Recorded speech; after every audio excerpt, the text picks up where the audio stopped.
جس ستون کا نام ہے استوانا تو ابی لبابہ و تورف بالتوبہ، معروف ہے ستون توبہ کے نام سے۔ حاجی جب جاتا ہے تو اس کی خواہش ہوتی ہے ریاض الجنہ میں جگہ مل جائے، ریاض الجنہ میں چلا جائے تو اس کی عرض ہوتی ہے کہ استوان ابی لبابہ کے پاس 2 نفل مل جائیں توبہ کے۔ یہ حضور کے مصلے سے حجرہ عائشہ کے درمیان میں پڑتا ہے۔ ابو لبابہ سے ایک معاملہ ہو گیا، بنو قریظہ کو انہوں نے ایک راز بتا دی اس طرح اشارہ کر کے جو کہ تمہاری گردن کاٹ دی جائے گی، یہ غزوہ احزاب کے بعد۔ پھر خود ہی انہیں احساس ہوا کہ مجھ سے غلطی ہو گئی ہے، تو انہوں نے اپنے آپ کو ستون کے ساتھ بندھوا دیا اور کہا کہ جب تک میری توبہ نہیں ہوگی اتنی دیر تک یہیں بندہ رہوں گا۔ تو حضور نے دیکھا تو اب چونکہ انہوں نے قسم کر لی تھی، فرمایا ٹھیک ہے جس طرح اللہ کا حکم آتا ہے۔ اور حضور جاتے ہیں آتے ہیں، رستے میں یہ ستون پڑتا ہے تو حضور کے دل سے ان کے لیے مغفرت کی دعائیں نکلتی کہ اللہ انہیں معاف کر دے۔ 6 دن اور 6 راتیں مسلسل وہ ستون کے ساتھ بندے رہے کہ میرا گناہ معاف ہو جائے۔ اللہ اکبر۔ پھر اللہ کے محبوب پر وحی نازل ہوئی، ابھی پردے کے حکام نہیں اترے تھے۔ سیدہ ام سلمہ رضی اللہ تعالی عنہا نے کہا کہ حضور اگر اجازت ہو تو میں انہیں خوشخبری دے دوں۔ تو فرمایا ٹھیک ہے۔ تو وہ دروازے پر آئیں اور کہا کہ ابو لبابہ تمہاری توبہ قبول ہو گئی۔ تو صحابہ دوڑے ان کی رسیاں کھولنے کے لیے۔ ابو لبابہ نے کہا خبردار کسی نے میری رسی کھول لی، یہ رسیاں حضور اپنے ہاتھوں سے ہی کھول لیں گے۔ پھر فجر کی نماز کے وقت حضور تشریف لائے تو حضور نے رسیاں کھولیں۔ تو استوان ابی لبابہ کے نام سے اب بھی وہ ستون موجود ہے وہاں۔ جب ترکوں نے مسجد نبوی تعمیر کی تو اس مقام کے اوپر جو ہے وہ ستون بنایا، اور آج بھی جب حجاج زائرین جاتے ہیں تو وہ اس ستون کے پاس 2 نفل پڑھتے ہیں، اور وہاں 2 نفل پڑھ کے جب دعا مانگی جاتی ہے تو گناہ معاف کر دیے جاتے ہیں۔ یہ علامت ہے اس بات کی کہ صحابہ گناہ کر بیٹھتے تو حضور کے پاس آتے۔ اب حضور کے وصال کے بعد بھی یہ عمل صحابہ میں جاری رہا، تابعین میں جاری رہا، بعد میں آنے والوں کے لیے جاری رہا، اور آج تک امت وہاں جا کے حضور سے شفاعت کی طلبگار ہوتی ہے اور اپنے گناہوں کی معافی اللہ کے حضور کے وسیلے سے طلب کرتی ہے۔ صاحب مدارک نے لکھا اسی آیت کریمہ کے تحت کہ حضور کے وصال کا 2 یا 3 دن تھا، ایک عربی دیہاتی دور دراز سے سفر کر کے مدینہ المنورہ پہنچا حضور سے ملنے کے لیے۔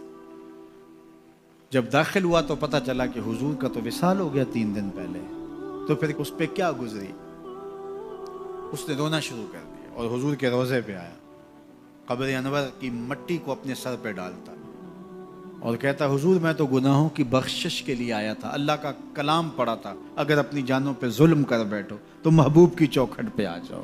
مجھے یہاں آ کے پتا چلا کہ آپ تو وصال کر گئے ہیں، تو میں تو نہیں جانا جب تک گناہوں کی مغفرت نہ ہو۔ ضد کر بیٹھا، تیرے کولوں انج منگاں گا جویں اڑیاں کرے ایانا۔ تو وہ ضد کر بیٹھا، حضور کے روضہ انور کے پاس قبر نور کے پاس بیٹھ گیا، مٹی لا کے سر میں ڈالتا اور کہتا کہ حضور میں تو بخشش و مغفرت کے لیے آیا ہوں، میں نے تو نہیں جانا جب تک میری مغفرت نہ کر دی جائے۔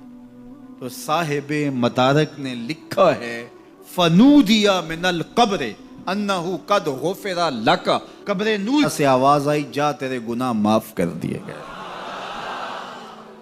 یہ حضور کے وصال سے 3 دن بعد کی کہانی ہے، اور اس کے ایک عرصہ بعد امام عطبی کہتے ہیں میں حضور کے روضے کے پاس بیٹھا تھا اور ایک دیہاتی آیا اور اس نے بھی فریادیں کی اور فریادیں کر کے چلا گیا، اور میں بیٹھا تھا، بیٹھے بیٹھے اونگ آ گئی تو حضور کی زیارت خواب میں ہوئی، اور آپ نے فرمایا اے عطبی اٹھو اور اس عربی دیہاتی کو ڈھونڈو، اور جب مل جائے میری طرف سے جنت کی بشارت دے دو۔ مجرم ہو تو منہ اشکوں سے دھوتے چلے آؤ، مجرم ہو تو منہ اشکوں سے دھوتے چلے آؤ، آؤ در تواب پہ روتے چلے آؤ۔ قرآن میں مذکور ہے بخشش کا طریقہ، سرکار کی دہلیز سے ہوتے چلے آؤ۔ کہا جرم کر بیٹھو تو محبوب کی چوکھٹ پہ آ جاؤ، پھر کیا ہوگا لوجد اللہ توابا رحیما۔ تم تو گناہوں کی معافی لینے آئے تھے لیکن محبوب کو ساتھ لے آئے ہو، لہٰذا وسیلہ حضور کا ڈالا ہے تو گناہ تو معاف ہوں گے ہی ہوں گے، اضافی رحمتیں بھی عطا کر دی جائیں گی۔ اللہ اکبر، کرم نوازیاں ہو جائیں گی، تو ان کے در پہ حاضری سعادت مند لوگوں کا عمل اور وظیفہ رہا ہے۔ ان ربکم حیی کریم یستحیی من عبدہ اذا رفع یدیہ علیہ ان یردہما صفرا۔ تمہارا رب حیا کرنے والا، سخی، زندہ اور کریم ہے۔ بندے جب اس کے سامنے ہاتھ پھیلا کے دعا مانگتے ہیں، اللہ فرماتا ہے مجھے شرم آتی ہے ان کے اٹھے ہوئے ہاتھ خالی کیسے موڑ دوں۔ جب انہوں نے مجھ سے مانگا ہے، میں نے بھی نہ دیا تو کس در پہ جائیں گے؟ تو پھر جب مجھ سے مانگا ہے تو میں کیوں نہیں دوں گا، ان کی جھولیاں کیوں نہیں بھروں گا؟ وہ تو کہتا ہے مجھ سے مانگو۔ اللہ اکبر، دنیا داروں سے مانگے تو ناراض ہوتے ہیں، اللہ سے نہ مانگے تو ناراض ہوتا ہے۔ وہ کہتا ہے سوالی بن کے میری چوکھٹ پہ ہو، مجھے اچھا لگتا ہے کہ تم مجھ سے مانگو اور تم جھولیاں پھیلاؤ، اور نہ میں صرف تمہاری ضرورت کو پورا کروں گا بلکہ اپنی جناب سے تمہیں مزید رحمتوں سے بھی نوازوں گا۔ تمہارے اٹھے ہوئے ہاتھوں کی میں لاج رکھوں گا، تم طلب تو کر کے دیکھو۔ لازمی نہیں ہے کہ تمہیں مانگنے کا بڑا سلیقہ آتا ہو میں پھر دوں گا، شکستہ اور ٹوٹے پھوٹے لفظوں سے مانگو پھر بھی جھولی بھر دوں گا۔ وہ کریم ہے، اس سے مانگو تو صحیح، ہاتھ تو پھیلاؤ۔ جس زبان میں مانگنا آتا ہے مانگو، عربی میں مانگو، ہندی میں مانگو، سندھی میں مانگو، پنجابی میں مانگو، نظم میں مانگو، نثر میں مانگو، اقبال کے لہجے میں مانگو، رومی کی طرز پہ مانگو، سادی کے انداز میں مانگو۔ نہیں مانگنا آتا، خالی ہاتھ پھیلا دو، وہ بند لبوں کی بولیاں بھی سنتا ہے۔ آؤ تو صحیح اس کی چوکھٹ پہ، جھولی تو پھیلاؤ۔ زلیخا بت کے آگے ہاتھ جوڑے کھڑی تھی تو کیا کہہ رہی تھی؟ یا صنمی، یا صنمی، اے میرے بت، مجھے بچھڑا ہوا یوسف ملا دے۔ اس کا اعتقاد تھا کہ یہ مجھے دیتا ہے، اور وہ ہاتھ جوڑے کھڑی تھی، لیکن وہ پتھر کا مادو بھلا اس کی کیسے فریاد سنتا۔ لیکن وہ روزانہ کھڑی ہو جاتی تھی، دعائیں مانگتی تھی، یا صنمی، اے میرے بت، مجھے بچھڑا ہوا یوسف ملا دے۔ زندگی گزرتی گئی، لیل و نہار کروٹیں کھاتے گئے، عمر ڈھلنے لگی، چہرے پہ جھریاں ابھرنے لگی۔ وہ روزانہ سر شام ہاتھ جوڑتی اور بیٹھ جاتی، لیکن کوئی جواب نہ آتا۔ ایک دن رات کا پچھلا پہر تھا، یا صنمی کا وظیفہ چل رہا تھا، نیند کا جھٹکا آیا، زباں بل کھا گیا، کہا یا سمادی، یا سمادی۔ آواز آئی جبریل، جا یوسف کے گھوڑے کا رخ موڑ دے، بچھڑی ہوئی کو یوسف ملا دے۔ مالک اس نے تجھے تو نہیں پکارا، یہ تو بت کو پکار رہی ہے۔ وہ تو زباں بل کھا گئی اور یا صنمی کے بجائے یا سمادی کے لفظ آگے، کہا جانتا ہوں۔ لیکن اتنا عرصہ ہوا بت کو پکارتے ہوئے، اس نے کوئی جواب نہیں دیا۔ آج اس کے لبوں پہ میرا نام تو آیا ہے، جیسے بھی آیا ہے۔ اگر میں نے بھی نہ دیا، میرے اور بت میں فرق کیا ہوا؟ جا بچھڑی کو یوسف ملا دے۔ کوئی مانگے تو صحیح، کوئی ہاتھ تو پھیلائے۔ ہم تو مائل بکرم ہیں، کوئی سائل ہی نہیں۔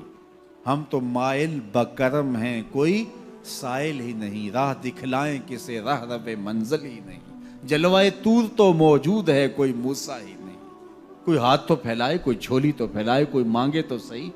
دنیا والوں سے مانگیں تو ناراض ہوتے ہیں، اللہ سے نہ مانگیں تو ناراض ہوتے ہیں۔ دنیا والوں سے مانگنا ہو تو وقت دیکھنا پڑتا ہے۔ اب تو صاحب سو رہے ہوں گے، اب تو ناشتے کا وقت ہے، اب تو دفتر کی مصروفیت کا وقت ہے، فراغت کے لمحے ہوں گے تو بات کریں گے۔ تو کسی دنیا دار سے بات کرنا ہوتا ہے تو وقت دیکھنا پڑتا ہے، لیکن رب سے جب مرضی بات کرو، در رحمت کھلا ہوا پاؤ گے۔ لا تاخذہ سنۃ ولا نوم، نیند کیا، اسے اونگ بھی نہیں آتی۔